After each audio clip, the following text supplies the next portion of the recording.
अब मैं centre of mass पर एक प्रेजेंटेशन करूंगी और सेंटर ऑफ मास, मुझे उम्मीद है कि यह आपको कुछ हद तक समझ में आएगा और इसके कुछ बहुत ज़बरदस्त इस्तेमाल भी हैं। तो बिल्कुल आसान अल्फाज में सेंटर ऑफ मास एक नुक्ता होता है। मैं आपको एक चीज़ बनाकर दिखाती हूँ। फ़र्ज़ करें कि ये मेरी चीज़ है। देखते हैं, ये एक रूलर है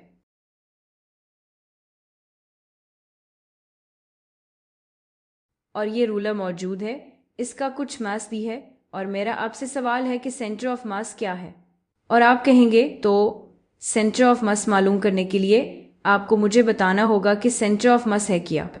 और मैं आपको बताती हूँ कि सेंटर ऑफ मास एक नुक्ता है और ये ज़रूरी नहीं कि वो नुक्ता चीज़ के अंदर ही हो। मैं जल्द ही एक मिसाल दूंगी जिसमें ऐसा नहीं होगा, लेकिन ये एक नुक्ता है और इसी नुक्ते पर जब हम इस चीज़ को पूरे तौर पर या इसके मार्स को पूरे तौर पर देखते हैं तो हम फर्ज कर सकते हैं कि सारा मार्स इसी नुक्ते पर है।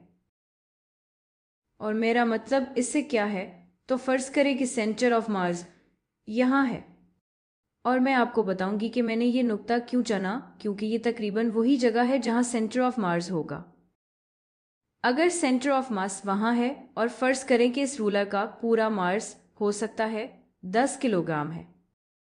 ये रूलर अगर इस पर फोर्स सेंटर ऑफ मास पर लगाई जाए, फर्ज करें 10 न्यूटन, ठीक है, तो इस पूरे रूलर का मास 10 किलोग्राम है। 10 किलोग्राम।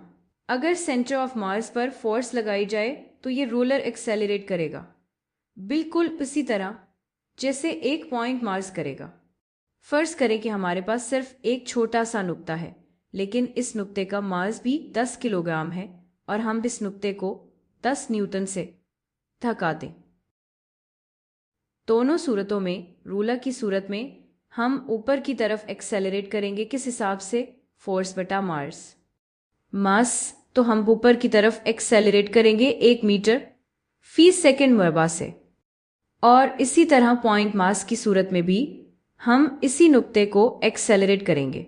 और जब मैं पॉइंट मास कहती हूँ तो मेरा मतलब है कोई बहुत ही छोटी चीज़, लेकिन इसका मास 10 केजी है, तो ये बहुत छोटा है, लेकिन इसका मास रूलर जितना ही है। ये भी ऊपर की तरफ एक्सेलरेट करेगा और इसकी मिकदार होगी 1 मीटर फी सेकेंड मरबा।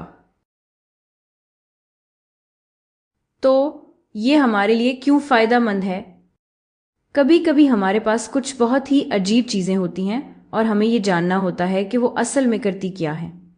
और अगर हम पहले इसका सेंटर ऑफ मास जान लें तो हम ये समझ सकते हैं कि वो चीज़ कैसे बर्ताव करेगी बगैर इसकी शक्ल की फिक्र किए। और मैं आपको एक बहुत आसान तरीका बताऊंगी सेंटर ऑफ मास मालूम करने का। अगर चीज़ की यूनिफॉर्म तकसीम हो।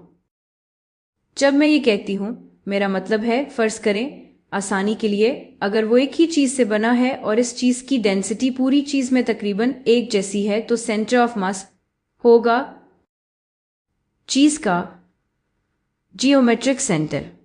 तो इस सूरत हाल में ये सारा आप जानते हैं, रूलर तकरीबन एक डायमेंशनल चीज़ है। हमने बस आधा रास्ता लिया, यहाँ से यहाँ तक का फासला और यहाँ से यहाँ तक का फासला दोनों सेंटर ऑफ मास के बराबर हैं। अगर हमारे पास कोई 2 डायमेंशनल चीज़ हो, जैसे हमारे पास ये ट्राइंगल है और हमें इसका सेंटर ऑफ मास मालूम करना हो, तो वो 2 डायमेंशंस में सेंटर होगा। वो कुछ इस तरह होगा। अब अगर मेरे पास एक और सूरत हाल हो, फ़र्ज़ करें मेरे पास, और मुझे नहीं पता, फ़र्ज़ करें मेरे पास ये स्क्वायर है, इतना मोटा कि आप इसे देख सकें। मैं इसे थोड़ा और मोटा बना लेती हूँ। फ़र्ज़ करें मेरे पास स्क्वायर है, लेकिन फ़र्ज़ करें कि इस स्क्वायर का आधा हिस्सा बना है। देखिए ज़रा,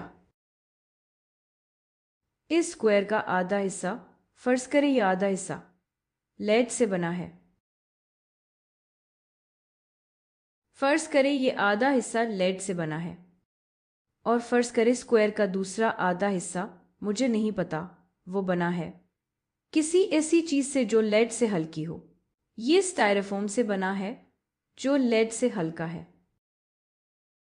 तो इस सूरत हाल में centre of mass geometric centre नहीं होगा। मुझे नहीं पता लेड की डेंसिटी स्टायरोफोम से कितनी ज्यादा है, लेकिन सेंटर ऑफ मास कहीं दाएं तरफ के करीब होगा, क्योंकि इस चीज की डेंसिटी यूनिफॉर्म नहीं है। और ये असल में मुनहसर करेगा कि लेड की डेंसिटी स्टायरोफोम से कितनी ज्यादा है, जो मुझे नहीं पता। लेकिन उम्मीद है इससे आपको थोड़ी सी समझ आ गई होगी कि सेंटर ऑफ मास क्या होता है। और अब मैं आपको कुछ और दिलचस्प बताऊंगी। अब तक जितने भी मसले हमने किए हैं, हमने हमेशा ये आसानी के लिए मान लिया कि फोर्स सेंटर ऑफ मास पर लगती है।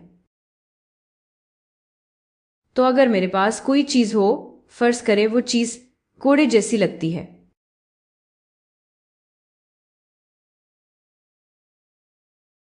फर्ज करें वही चीज है। अगर इस चीज का सेंटर ऑफ मास है, मुझे नहीं पता घोड़े का सेंटर ऑफ मास आम तौर पर कहाँ होता है, लेकिन फर्ज करें घोड़े का सेंटर ऑफ मास यहां है। अगर मैं इस सेंटर ऑफ मास पर सीधा फोर्स लगाऊं, अगर मैं बिल्कुल इसी सेंटर ऑफ मास पर फोर्स लगाऊं, तो ये चीज इसी सिंक में चलेगी। यानी हम फोर्स को पूरे घोड़े के मास से तकसीम कर सकते हैं और फिर हमें इसी सिंक में एक्सेलरेशन मिल जाएगी। लेकिन अब मैं इसमें कुछ मुख्तलिफ करूंगी। और असल में जितने भी सवालात हमने किए, ये सारे न्यूटन्स लॉज के सवालात, हमने यही माना कि फोर्स सेंटर ऑफ मास पर लगती है। लेकिन कुछ और दिलचस्प होता है अगर फोर्स सेंटर ऑफ मास से हट कर लगे। तो जरा देखो। असल में मैं वो रूलर वाली मिसाल ही ले लेती हूं। मुझे नहीं पता मैंने घोड़ा क्यों बनाया। अगर मेरे पास फिर से ये रूलर है और ये सेंटर ऑफ मास है, जैसा कि हमने कहा, कोई भी फोर्स जो हम सेंटर ऑफ मास पर लगाएंगे, पूरी चीज फोर्स की सिंक में चलेगी। फोर्स की वजह से वो चीज असल में तब्दील हो जाएगी। लेकिन अब यहां दिलचस्प बात आती है। अगर ये सेंटर ऑफ मास है और मैं फोर्स कहीं और सेंटर ऑफ मास से दूर लगाऊं, फर्ज करें मैं यहां फोर्स लगाती हूं। मैं चाहती हूं आप एक लम्हे के लिए सोचें कि इस चीज के साथ क्या होने वाला है। दरअसल चीज घूमना शुरू कर देगा। और जरा सोचें, जैसे हम स्पेस शटल में हैं या डीप स्पेस में हैं और मेरे पास एक रूला है। अगर मैं रूला के एक सिरे पर जोर लगाऊं तो क्या होगा? क्या मैं सिर्फ पूरे रूला को आगे धकेलूंगी या पूरा रूला घूमेगा? और उम्मीद है आपकी सोच बिल्कुल ठीक है, पूरा रूलर अपने सेंटर ऑफ मास के गर्द घूमेगा। उमूमी तौर पर अगर आप किसी पर मंकी रेंच फेंकें, और मैं ये बिल्कुल तजवीज़ नहीं करती कि आप ऐसा करें, लेकिन अगर आपने ऐसा किया और मंकी रेंच हवा में घूम रहा हो, तो वो अपने सेंटर ऑफ मास के गर्द घूम रहा होता है। यही बात नाइफ के लिए भी है। अगर आप नाइफ पकड़ने वाले हैं तो ये बात जहन में रखें। लेकिन जब चीज़ आज़ाद हो, यानी किसी जगह पर ठहरी ना हो, तो वो अपने सेंटर ऑफ मास के गर्द घूमता है और ये बहुत दिलचस्प है। तो आप असल में कोई भी चीज़ फेंक सकते हैं और जिस नुक्ते के गर्द वो घूमता है, वही इस चीज़ का सेंटर ऑफ मास होता है। ये एक ऐसा एक्सपेरिमेंट है जो आपको खुली जगह पर, जहां कोई और ना हो, करना चाहिए। अब इन सब बातों के साथ मैं अगली वीडियो में आपको बताऊंगी कि जब फोर्स रोटेशनल मोशन पैदा करे शिफ्टिंग मोशन के बजाय, तो इसे टॉर्क कहते हैं। लेकिन ये हम अगली वीडियो में करेंगे। अब मैं आपको एक ज़बरदस्त मिसाल दिखाती हूँ कि सेंटर ऑफ मास रोज़मर्रा की ज़िंदगी में कैसे अहम है, जैसे ऊंचाई कूद में। उमूमी तौर पर हम फर्ज करें ये एक बार है, ये बार का साइड व्यू है, ठीक है, और ये वो चीज़ है जो बार को पकड़े हुए है, और एक बंदा इस बार के ऊपर से कूदना चाहता है। इसका सेंटर ऑफ मास, ज्यादातर लोगों का सेंटर ऑफ मास इनके पीठ के आसपास होता है। मेरा ख्याल है कि इर्तिका की वजह से हमारा पेट वहीं है, क्योंकि वो सेंटर ऑफ मास के करीब है। तो कूदने के दो तरीके हैं। आप सीधा बार के ऊपर से कूद सकते हैं, जैसे रुकावट कूद में होता है।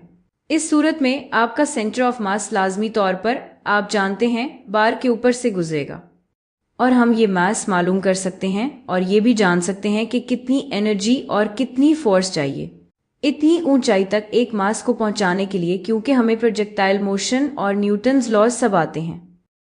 लेकिन ओलंपिक्स में आप अक्सर देखते हैं कि लोग एक बहुत अजीब किस्म की छलांग लगाते हैं, जिसमें जब वो बार के ऊपर से गुजरते हैं तो कुछ इस तरह नजर आते हैं। उनकी कमर बार के ऊपर से पीछे की तरफ मड़ी हुई होती है। ये इतनी अच्छी तस्वीर नहीं है, लेकिन जब कोई अपनी कमर इस तरह बार के ऊपर मोड़ता है तो क्या होता है? उम्मीद है आपको बात समझ आ रही है। ये यहाँ बार है। दिलचस्प बात यह है कि अगर आप इस शख्स की डेंसिटी का औसत निकालें और इसे जियोमेट्रिक सेंटर के तौर पर देखें, तो इस हालत में सेंटर ऑफ मास, अगर कोई इस तरह छलांग मारे, असल में बार के नीचे से गुजरता है, क्योंकि वो शख्स अपनी कमर इतनी ज्यादा मोड़ लेता है कि अगर आप कुल मास का औसत देखें तो इसका सेंटर ऑफ मास वाकई बार के नीचे चला जाता है। और इसी वजह से आप बार को इस तरह क्लियर कर सकते हैं कि आपका सेंटर ऑफ मास बार जितना ऊंचा ना जाए, और इसके लिए कम फोर्स चाहिए होती है। या इसे यूं भी कह सकते हैं कि इतनी ही फोर्स के साथ आप ज्यादा ऊंची बार को क्लियर कर सकते हैं। उम्मीद है मैंने आपको उलझाया नहीं, लेकिन यही वजह है कि ये ऊंचाई कूदने वाले अपनी कमर को इस तरह मोड़ते हैं ताकि उनका सेंटर ऑफ मास असल में बार के नीचे हो और उन्हें इतनी ज्यादा फोर्स न लगानी पड़े। खैर, उम्मीद है आपको सेंटर ऑफ मास का ये तारफ कुछ हद तक फायदा मंद लगा होगा, और मैं आपको अगली वीडियो में टॉक पर मिलूंगी।